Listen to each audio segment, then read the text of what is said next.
Eric Smith was only 13 years old when he became the center of one of the most disturbing child-on-child murder cases in American history. The year was 1993, and the place was Savona, a small rural town in upstate New York with a population of just a few hundred people. On the surface, Savona was the kind of quiet community where people left their doors unlocked, where everyone seemed to know everyone else, and where children roamed the streets and played outside without fear. That's why what happened on the morning of August 2nd would shake not only Savona but the entire nation. Eric Smith had always stood out in school. He had a shock of curly, fiery red hair, freckles covering his face, and large, thick glasses that magnified his eyes. His appearance, coupled with a naturally shy and socially awkward personality, made him a target for relentless bullying. Classmates taunted him with cruel nicknames, pushed him around, and excluded him from games. Teachers noticed his temper flaring from time to time, but few saw him as anything other than a boy struggling to fit in. At home, Eric lived with his mother, stepfather, and siblings. Accounts later revealed that his childhood was marked by instability and emotional neglect. He craved acceptance but found himself increasingly isolated. On that August morning, 4-year-old Derek Roby was walking alone to a local day camp held at a park just a few blocks from his house. His parents debated whether to let him go by himself, but it was only a short distance, and Savona seemed safe. Derek was a cheerful child, dressed in his favorite Teenage Mutant Ninja Turtles t-shirt, and excited to play with other kids. He set off with his lunch bag in hand, not knowing that his path would cross with Eric's.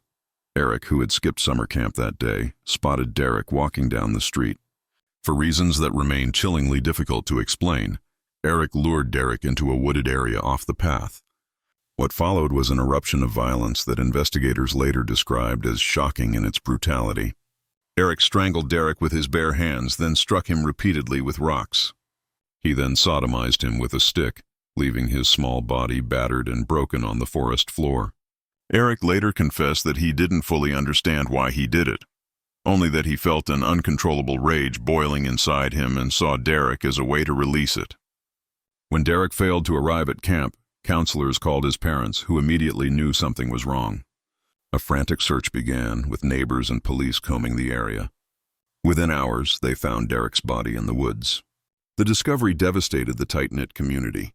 The idea that such a young child had been murdered was almost too much to process, but the horror deepened when investigators realized the killer was not an adult predator lurking in the shadows.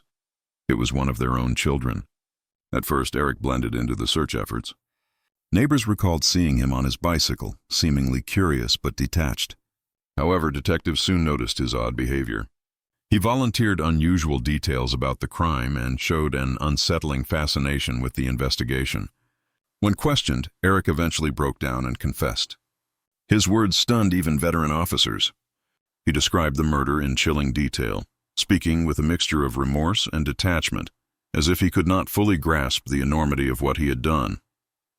The trial of Eric Smith drew national attention. How could a 13-year-old commit such an act of violence?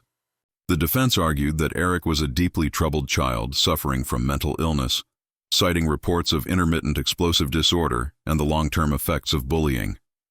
Psychologists painted a portrait of a boy tormented both internally and externally, struggling with feelings of rejection, anger, and worthlessness. The prosecution countered that regardless of his age, Eric understood right from wrong and made deliberate choices that led to Derek's death. They emphasized the cruelty of the crime and the permanent loss inflicted on the Roby family. In 1994, Eric was convicted of second-degree murder and sentenced to 9 years to life in prison, the maximum allowed under New York law for a juvenile at the time. For the Roby family, the sentence felt insufficient. Their 4-year-old son was gone forever, while Eric, though locked away, still had a future. They became outspoken advocates for victims' rights and attended Eric's parole hearings year after year, pleading with the board to keep him behind bars. Inside prison, Eric grew from a teenager into a man. He completed educational programs, received counseling, and, by many accounts, became a model inmate. At each parole hearing, he expressed remorse, admitting that he alone was responsible for Derek's death. Still, the parole board consistently denied his release, citing the severity of the crime and the ongoing pain of the Roby family. It wasn't until 2021, nearly 3 decades later, that Eric Smith was finally granted parole. He walked out of prison in 2022 at the age of 42, having spent more than half his life behind bars. His release reignited debate across the country. Supporters argued that Eric had paid his debt to society and deserved a second chance. Critics insisted that the gravity of his crime, especially against a defenseless child, meant he should never walk free. For the Roby family, the pain never eased. In interviews, they spoke about Derek as the vibrant little boy he was, their son who loved superheroes, baseball, and making people laugh. Their loss was permanent, and no amount of time served by Eric could change that. The story of Eric Smith remains haunting not only because of the violence, but because of the questions it raises. How could a boy so young harbor such darkness? Was he the product of bullying and neglect, or did something deeper drive him to kill? And perhaps most unsettling of all, are there other children out there, walking through our neighborhoods and sitting in our classrooms, who carry similar storms inside them? In the spring of 1998, the community of Springfield, Oregon, was blindsided by one of the most shocking school shootings in American history. At the center of it all was a boy who, on the surface, seemed like just another troubled teenager, but whose rage and instability would erupt in violence that scarred a town forever. His name was Kip Kinkel, known simply as Kip. He was 15 years old, a sophomore at Thurston High School, and the youngest child of two well-respected educators. The Kinkel family looked like the model of middle-class suburban life. His father, Bill, was a Spanish teacher at the local community college, and his mother, Faith, was a beloved French teacher at Springfield High School. They lived in a quiet neighborhood, and to neighbors the family seemed stable and caring. But behind closed doors, tension simmered. Kip had long struggled with learning difficulties, particularly with reading, and was diagnosed with dyslexia in grade school. Though his parents provided tutors and support, Kip's self-esteem suffered. He felt inadequate compared to his older sister, Kristen, a bright, accomplished college student. By middle school, teachers noticed that Kip's frustrations were intensifying. He was prone to angry outbursts, crude jokes, and violent drawings. He became fascinated with explosives and firearms, an obsession that alarmed his parents but that they struggled to contain. Friends recalled that Kip often spoke of killing people and fantasized about violent revenge against those who mocked him. Though many dismissed his comments as dark humor, in retrospect, they were chilling foreshadowings of what was to come. On May 20th, 1998, Kip was caught at school with a stolen handgun. Authorities notified his parents, who were deeply disappointed. That afternoon, after being suspended, Kip returned home with them. His father lectured him sternly about the consequences of his behavior. Kip sat in silence, his anger boiling beneath the surface. Later that evening, as his father stood in the kitchen, Kip retrieved a rifle and shot him in the back of the head. When his mother returned home a few hours later, Kip met her in the garage with the same weapon. He shot her multiple times, killing her instantly. In less than a day, the boy who had been raised in a house of educators had murdered both of his parents in cold blood. What happened next pushed the tragedy into national headlines. The following morning, Kip donned a trench coat and armed himself with 4 weapons: a .22 caliber rifle, a 9mm Glock pistol, a Ruger handgun, and a knife. Concealing them under his coat, he drove his mother's car to Thurston High School. Students were gathered in the cafeteria before class when Kip entered. Without a word, he opened fire. Panic erupted as students screamed and scrambled for cover. Kip fired indiscriminately, striking dozens of his classmates. 2 students, Ben Walker and Mikkel Nicholausen, were killed. More than 24 others were injured. Amid the chaos, a group of students displayed extraordinary bravery. They tackled Kip as he attempted to reload. Despite being pinned down, Kip fought back, pulling a pistol and firing once more, grazing one student. But the group held him until police arrived. When authorities searched him, they found hundreds of rounds of ammunition and explosive devices in his backpack and car. Investigators soon uncovered writings and a journal that revealed the depth of his despair and rage. "I am so full of rage," Kip had written. "I want to die." The town of Springfield was plunged into grief. Vigils were held for the victims, and counselors flooded the schools to help traumatize students. The shock was compounded when news spread that Kip had killed his parents just hours before the attack. The narrative of a school shooting was horrifying enough, but the idea of a teenager murdering his own family first was almost unimaginable. As the legal system prepared for Kip's trial, questions swirled about how to handle such a young offender. The defense argued that Kip suffered from paranoid schizophrenia, citing his delusions, auditory hallucinations, and obsession with violent fantasies. Psychiatrists testified that he believed he was controlled by external voices urging him to kill. His journals were filled with rambling entries about worthlessness, hatred, and a desire to end his life. His lawyers argued for leniency, suggesting that he required treatment, not permanent incarceration. The prosecution countered that despite his mental health struggles, Kip had acted with calculation and intent. They emphasized the methodical way he had killed his parents, the preparation involved in arming himself, and the deliberate attack on his classmates. The brutality of the crimes, they argued, demanded justice not only for the victims, but also for a community forever changed. In 1999, after a lengthy trial, Kip pleaded guilty to 4 counts of murder and 26 counts of attempted murder. The judge sentenced him to 111 years in prison without the possibility of parole. For many, it was a sentence that reflected the magnitude of the crimes. Yet the debate over Kip's case did not end there. Advocates for juvenile justice reform argued that teenagers, even those who commit heinous acts, should not be condemned to die in prison. Kip's case became a flashpoint in the ongoing national conversation about how the legal system should treat juveniles who commit adult crimes. Inside prison, Kip continued to receive mental health treatment. Reports suggest that his psychotic symptoms, including hearing voices, persisted even behind bars. He has expressed remorse for his actions, telling parole boards and interviewers that he wishes he could undo what he did. For the families of the victims, however, remorse cannot erase the trauma. Survivors of the shooting continue to grapple with physical scars, emotional wounds, and the haunting memories of that day. More than 2 decades later, the Thurston High School shooting is remembered as one of the earliest mass school shootings in the U.S. to capture national attention, preceding the Columbine massacre by less than a year. In Springfield, a memorial garden stands as a tribute to those whose lives were cut short or forever altered. For the community, it is both a place of mourning and a reminder of resilience. The story of Kip Kinkel leaves behind haunting questions. Could more have been done to identify his mental health struggles before they escalated into violence? Should the warning signs, his obsession with weapons, his disturbing writings, his violent drawings, have been taken more seriously? And most importantly, when a teenager commits acts of such unthinkable brutality, is it possible to balance justice with compassion? In the summer of 2007, the quiet suburban community of Lancaster, Pennsylvania, found itself grappling with a crime so incomprehensible that it seemed to rupture the very fabric of trust within the town. At the center was 16-year-old Alec Kreider, a high school student who, on the surface, seemed like any other boy navigating the awkwardness of adolescence. Yet beneath his outwardly unremarkable demeanor, Alec was harboring violent impulses that would ultimately erupt in an act of betrayal few could have anticipated.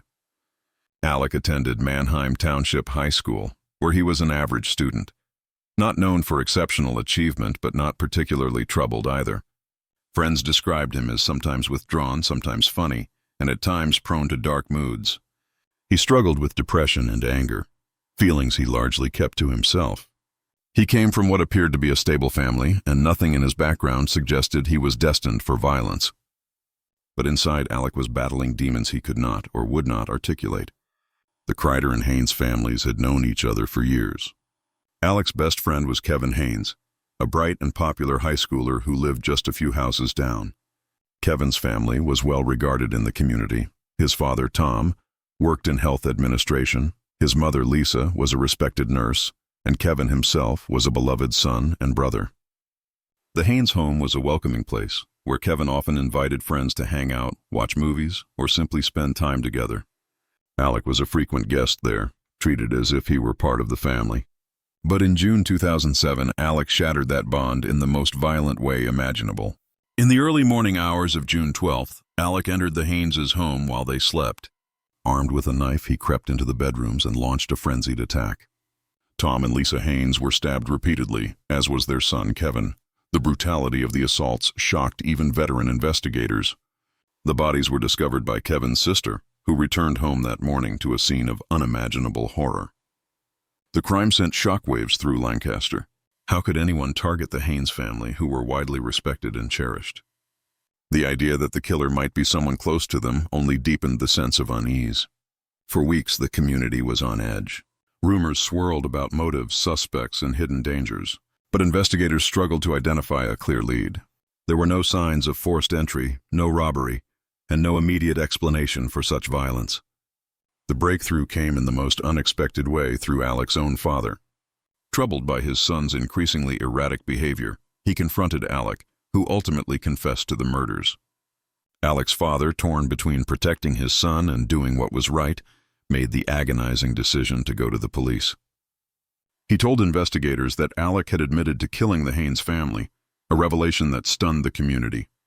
For those who knew the Kreiders and the Hayneses, the betrayal felt almost too much to bear.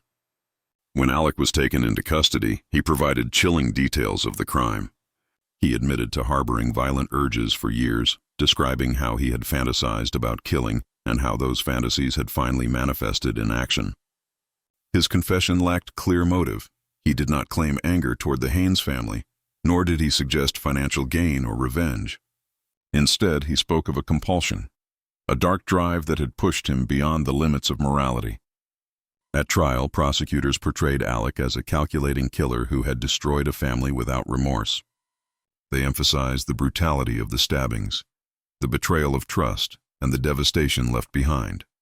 The defense attempted to present Alec as a troubled teenager struggling with severe depression and violent impulses he could not control. They argued that his mental health issues should be taken into account when determining his fate. In 2008, Alec pleaded guilty to 3 counts of first-degree murder. He was sentenced to 3 consecutive life sentences without the possibility of parole. For the families of the victims, it was some measure of justice, though nothing could truly heal the wound of losing Tom, Lisa, and Kevin. For Alec's family, it was a devastating end to a nightmare, watching their son condemned for destroying the lives of their neighbors and friends. Inside prison, Alec's mental health struggles deepened. In 2017, a decade after the murders, Alec was found dead in his cell from suicide. He was only 25 years old. His death reopened old wounds in Lancaster. Some felt it was a tragic but fitting end for someone who had caused so much pain. Others, reflecting on his struggles with depression, saw it as the culmination of a young life that had spiraled beyond help long before the murders. For the community, the Kreider case remains one of the most haunting in local history. It wasn't just the violence, it was the betrayal. The idea that a boy could walk into the home of his best friend and slaughter the very people who had embraced him as family still chills residents to this day. It raises disturbing questions about how well we can ever truly know those around us. Was Alec's violence born purely of mental illness, or was it something darker and more sinister? Could intervention have changed his path before it reached that horrific night? And perhaps most unsettling of all, what does it say about the fragile boundaries between friendship, trust, and destruction when a teenager crosses the line in such a devastating way? The murders of the Haynes family by Alec Kreider are remembered not only as a tragedy, but as a rupture in the very idea of community trust. It is a reminder that sometimes the greatest danger lies not in strangers, but in those closest to us. On the evening of November 3, 1998, in the working-class neighborhood of Jacksonville, Florida, the Clifton family was overcome with dread. 8-year-old Maddie Clifton had gone missing after playing outside. Her parents, desperate and terrified, called neighbors, combed the area, and eventually contacted the police. For days, search parties scoured the neighborhood. Posters went up. News cameras rolled. The community united to find the smiling little girl with the brown hair and wide grin. But Maddie wasn't far. In fact, she was terrifyingly close. She was in the bedroom of 14-year-old Joshua Phillips, hidden beneath his waterbed. Joshua, known to friends as Josh, was a 9th grader at a nearby school. He was an average student, quiet and shy, not considered a troublemaker. He played video games, hung out with friends, and came from a strict household. His father, Steve Phillips, was an alcoholic with a volatile temper. Joshua's mother, Melissa, was protective and loving, but often caught between her husband's outbursts and her son's need for stability. On that November afternoon, Maddie, who lived just a few houses away, knocked on Joshua's door to see if he wanted to come outside and play baseball. His father was at work, and his mother wasn't home. Despite his father's strict rule forbidding Josh from having friends over when adults weren't present, he agreed. They played in the yard for a little while until a ball struck Maddie on the eye, causing it to swell. Joshua panicked. He feared his father's reaction if he came home to discover Maddie had been hurt while visiting. What Joshua did next spiraled into an act of violence and horror that no one in Jacksonville would ever forget. Instead of helping Maddie or calling for assistance, Joshua dragged her inside his home. In a frenzied attempt to silence her crying, he struck her repeatedly with a baseball bat. When she continued to make noise, he stabbed her multiple times with a kitchen knife. Maddie died inside Joshua's room that day, killed not by accident, but by a desperate, violent attempt to cover up what had begun as a mistake. With Maddie dead, Joshua faced a new problem: what to do with her body. His father's return was imminent. Acting quickly, Joshua concealed Maddie's body inside the frame of his waterbed. He pushed her small form between the mattress and the wooden base, sealing her inside. It was a gruesome solution, one that transformed his bedroom into a hidden tomb. That night, while Joshua slept just inches above Maddie's remains, her parents began the frantic search that would consume the neighborhood. For the next 7 days, police, volunteers, and national media joined in the hunt. Candlelight vigils were held. Neighbors wept. But all the while, Maddie lay concealed in Joshua's room, her body slowly decomposing beneath the waterbed. The discovery came in a moment of almost unimaginable horror. A week after Maddie vanished, Joshua's mother, Melissa, noticed a foul odor coming from his room. Believing there was a problem with the mattress, she inspected it and saw what looked like blood. Pulling back the frame, she uncovered Maddie's body. Her screams brought Joshua running, and within minutes, the police were at their doorstep. Joshua was arrested that night. He confessed quickly, sobbing as he told detectives the sequence of events. His explanation, that he panicked after accidentally hurting Maddie and feared his father's wrath, did little to lessen the horror of the crime.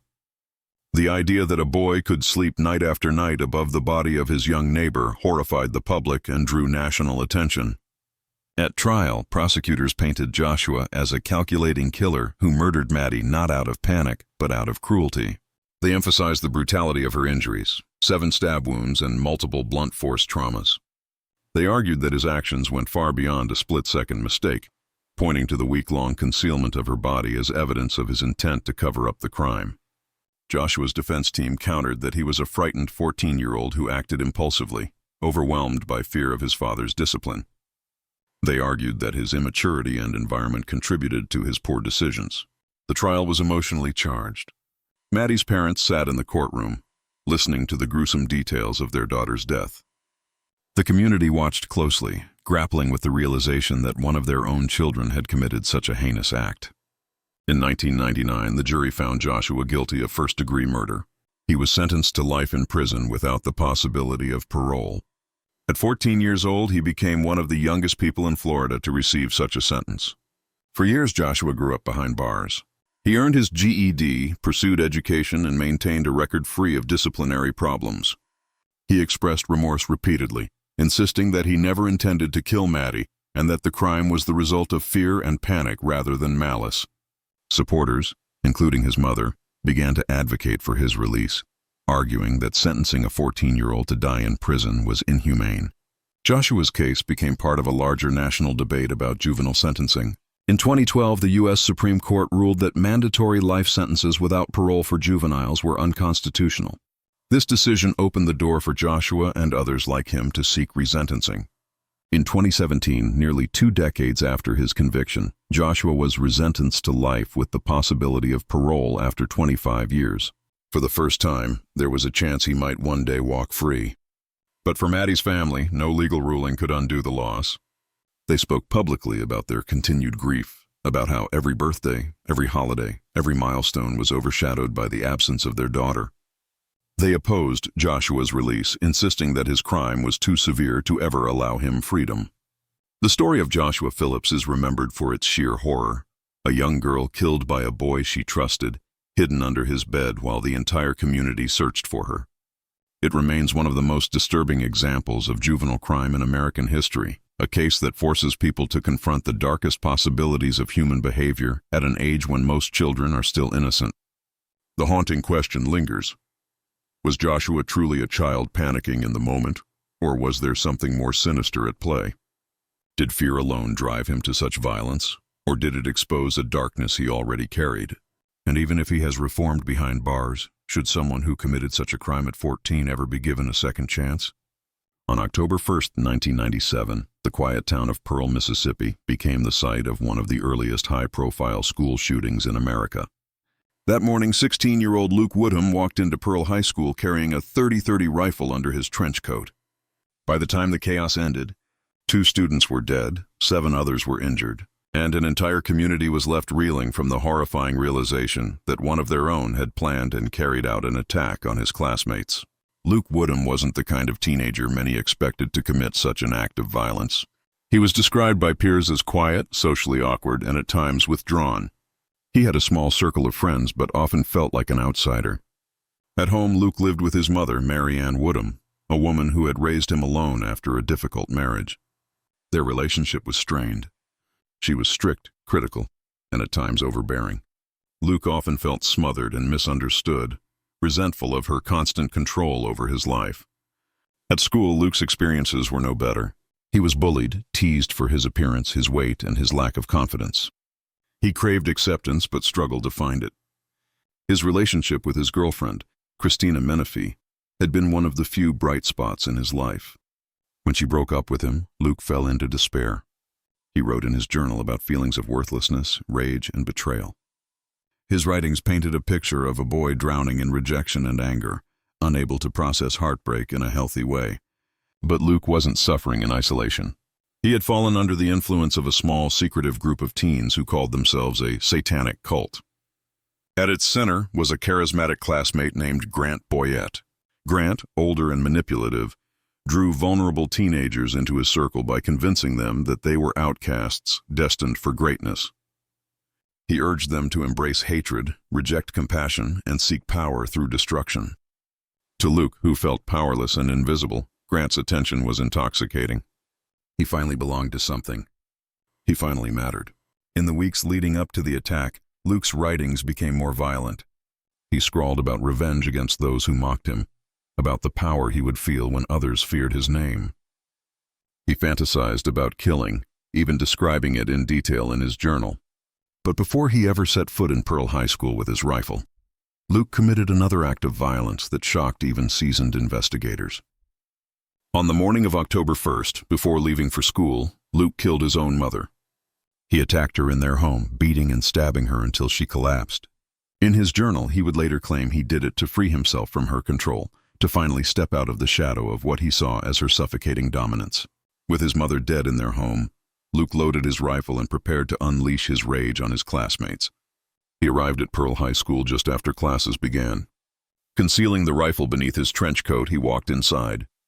At 8 a.m., he opened fire. Students screamed and ran as the first shots rang out. Luke's former girlfriend, Christina Menifee, was among the first victims. He shot and killed her in cold blood, targeting the girl he once claimed to love. He then turned his weapon on 17-year-old Lydia Dew, another student, killing her as well. Bullets tore through hallways, striking 7 others. Panic consumed the school. Teachers and students scrambled to find safety, locking classroom doors, dragging injured classmates out of harm's way. But what happened next may have prevented an even greater massacre. As Luke prepared to reload, Assistant Principal Joel Myrick ran toward the sound of gunfire. Armed with his own .45 caliber pistol, Myrick confronted Luke in the school parking lot. The teenager, startled and overwhelmed, stopped firing. Myrick held him at gunpoint until police arrived. Had Myrick not intervened, there is little doubt the death toll would have been much higher. News of the shooting spread quickly. For many Americans, this was one of the first times they had to confront the reality of school shootings, a horror that would only become more common in the years to come. In Pearl, a small southern community where neighbors knew one another and children grew up together, the tragedy was almost impossible to comprehend. Parents rushed to the school, desperate for word of their children. Ambulances ferried the wounded to hospitals. The media descended, broadcasting images of frightened students, grieving families, and the young shooter in handcuffs. When investigators searched Luke's home, they discovered his journal. Its pages were filled with chilling confessions. He had written about killing his mother, about the sense of liberation he felt, and about his desire for revenge against those he believed had humiliated him.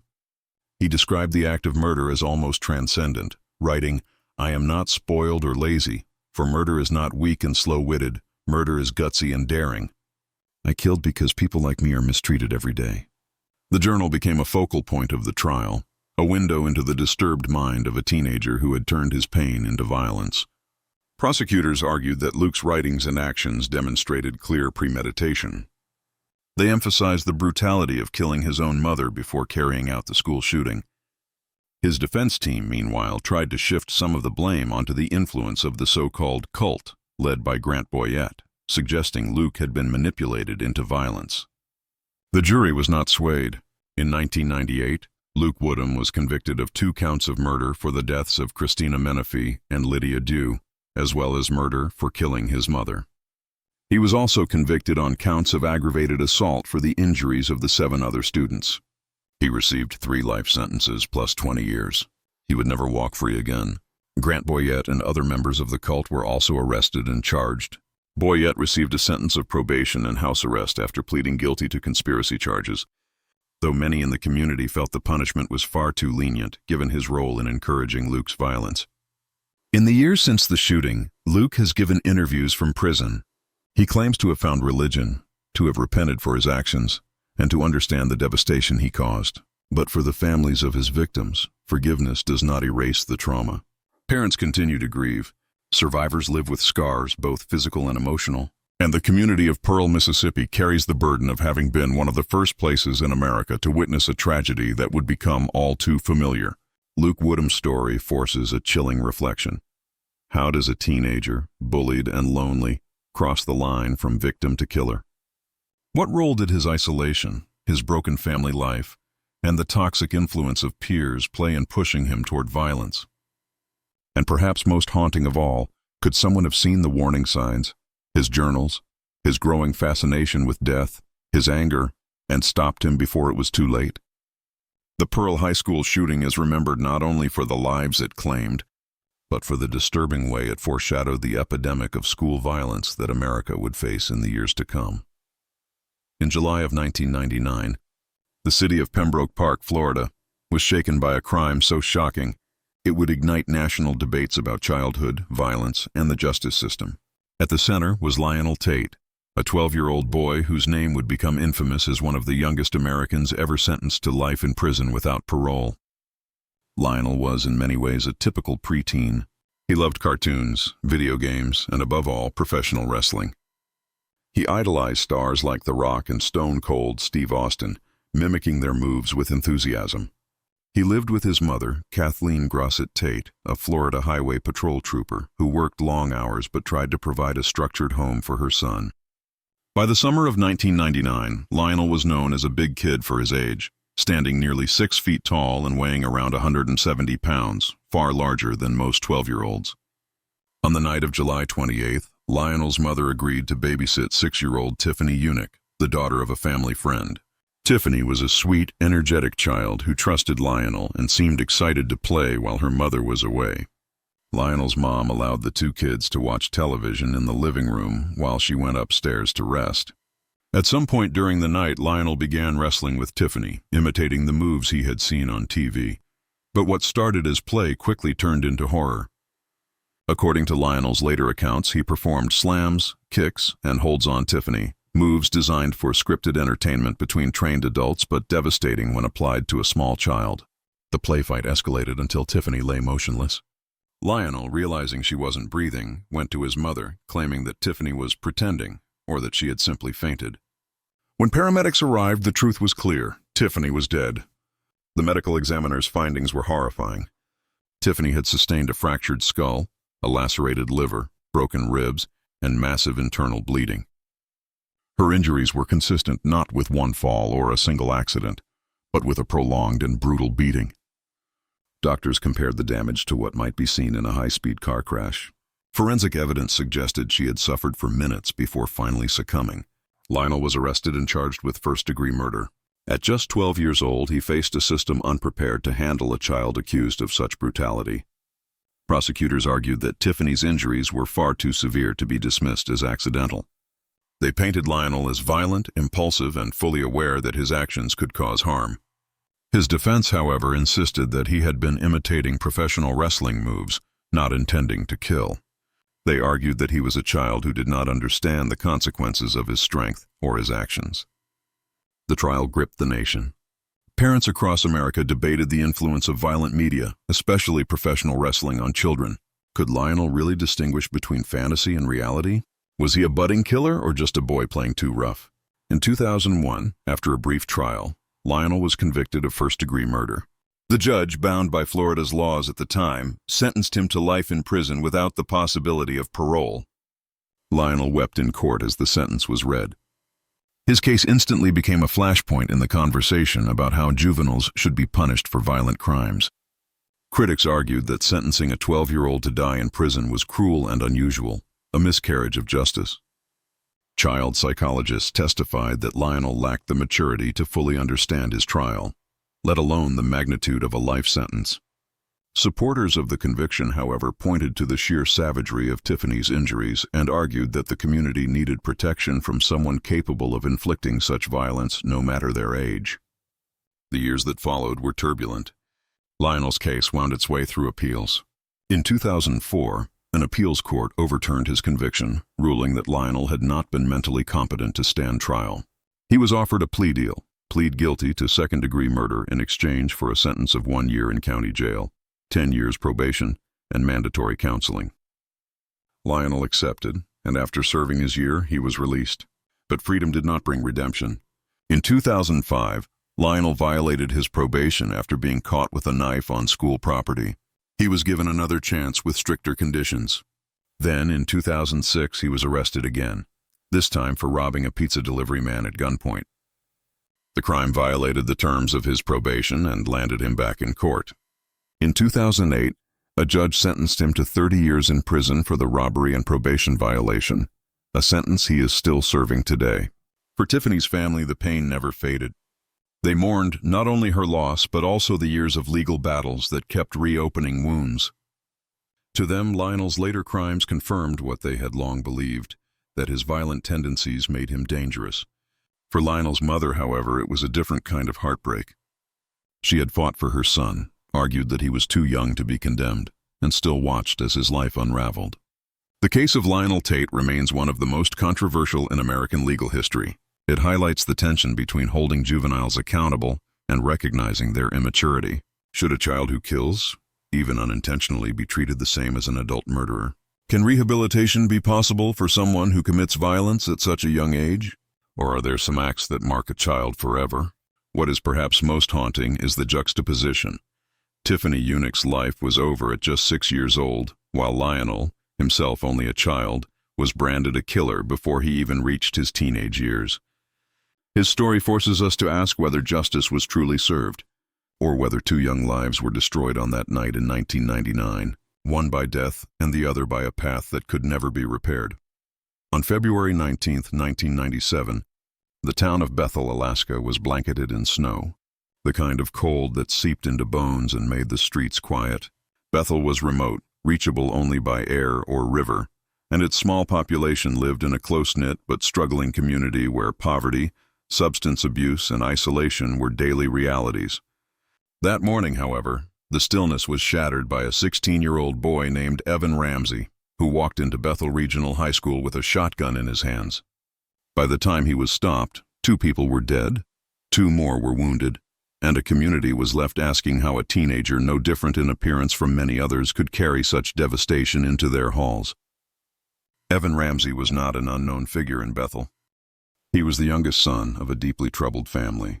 His father, Don, had once been the town's mayor but fell into alcoholism and violence. When Evan was 7, his father was arrested after a standoff with police, during which he threatened his family with a gun.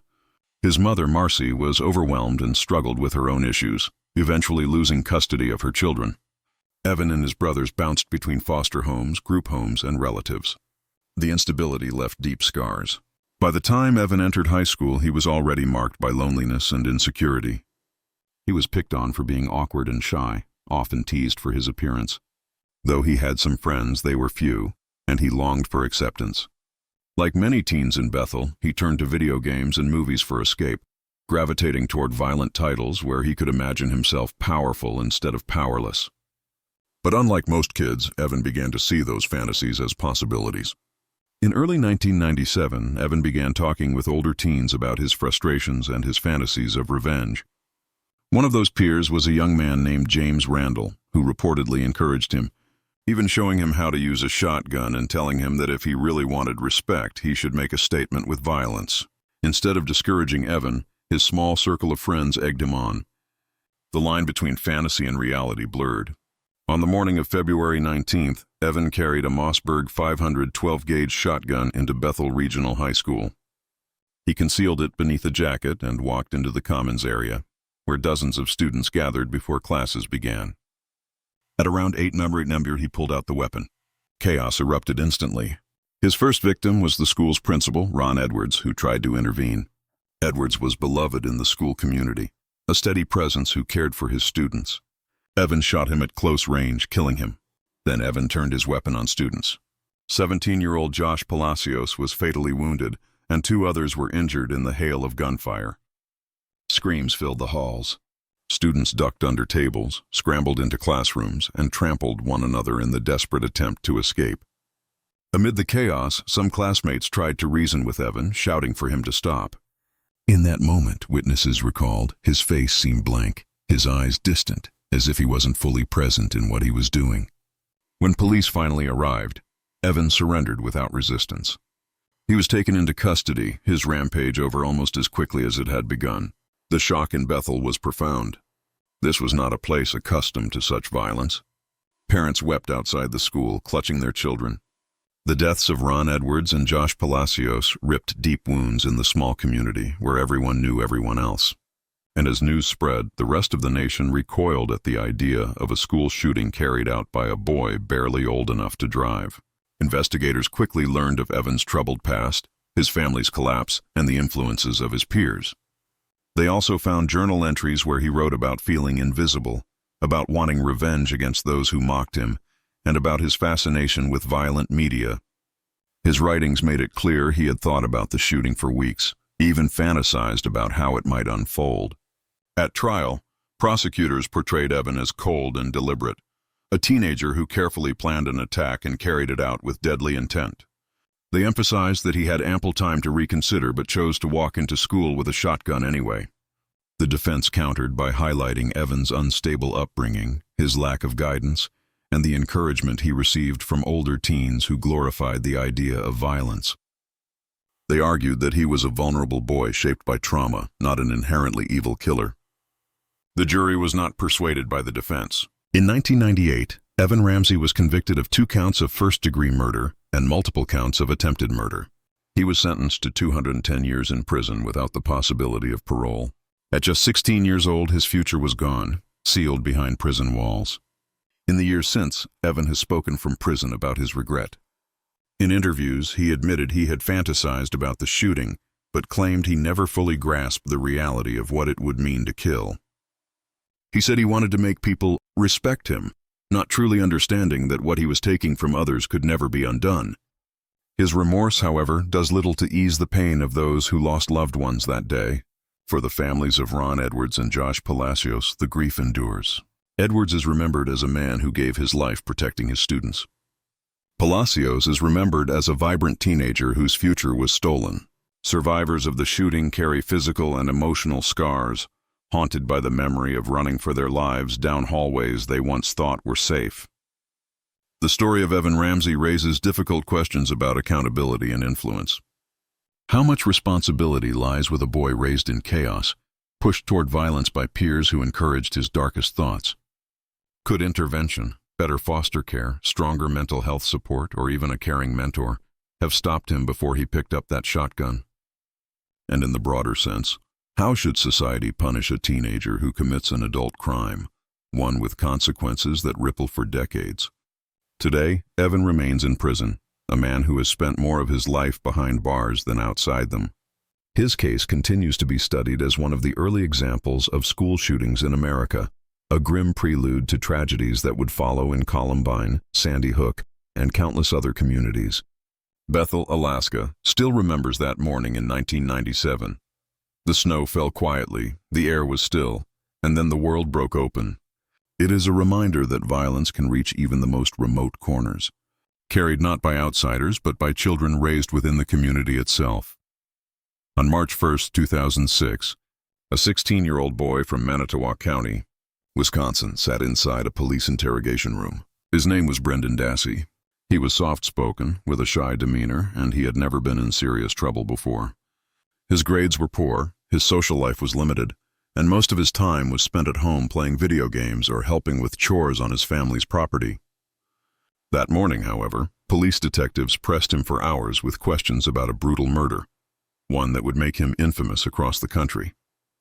Brendan Dassey's name is now forever linked to the case of Stephen Avery, his uncle. Avery had already been a public figure in Wisconsin, having been wrongfully convicted of sexual assault in 1985 and spending 18 years in prison before being exonerated by DNA evidence. After his release in 2003, Avery filed a massive lawsuit against local authorities for his wrongful conviction.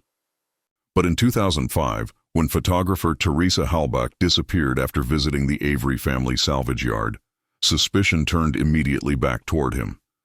And soon, Brendan Dassey, barely a teenager, was pulled into the storm. To understand how Brendan became entangled, it's important to look at his life. Brendan lived with his mother Barb and siblings in a trailer near the Avery property. He was described as quiet and naive, with limited intellectual ability. Teachers later testified that he read at a grade school level despite being in high school. He struggled to understand complex ideas and often followed the lead of those around him. His isolation and vulnerability made him an easy target for manipulation. When Teresa Halbach's car was discovered on the Avery property and investigators began piecing together her last known movements, Brendan's connection was tenuous. He had no prior history of violence, but rumors spread that he might have seen or heard something. Police decided to question him, not just once, but multiple times, without a lawyer or parent present. On March 1st, detectives interrogated Brendan for nearly 4 hours. They used a method often referred to as the Reed technique, building pressure, presenting assumptions, and suggesting scenarios until the suspect conforms. Brendan, nervous and unsure, gave halting answers. Detectives told him they already knew what happened. They hinted at details, suggesting that he had been present when Stephen Avery attacked Teresa Halbach. Bit by bit, Brendan repeated the narrative they fed him. In a chilling recorded exchange, Brendan admitted to acts he later recanted, saying he helped his uncle assault and kill Halbach. But throughout the interrogation, he asked questions that revealed his confusion. At one point, he asked if he would make it back to class in time to turn in a project. At another, he seemed unclear about what he was admitting to. To many observers, it was clear he did not fully grasp the weight of his words. Nevertheless, Brendan's confession became the cornerstone of the prosecution's case. He was arrested and charged with being party to first-degree intentional homicide, mutilation of a corpse, and sexual assault. For the state, the video of his confession was powerful. For the defense, it was a travesty, a vulnerable teenager coerced into saying what investigators wanted to hear. The trial drew national attention. Brendan sat in the courtroom, slouched and expressionless, as prosecutors painted him as an accomplice to a brutal murder.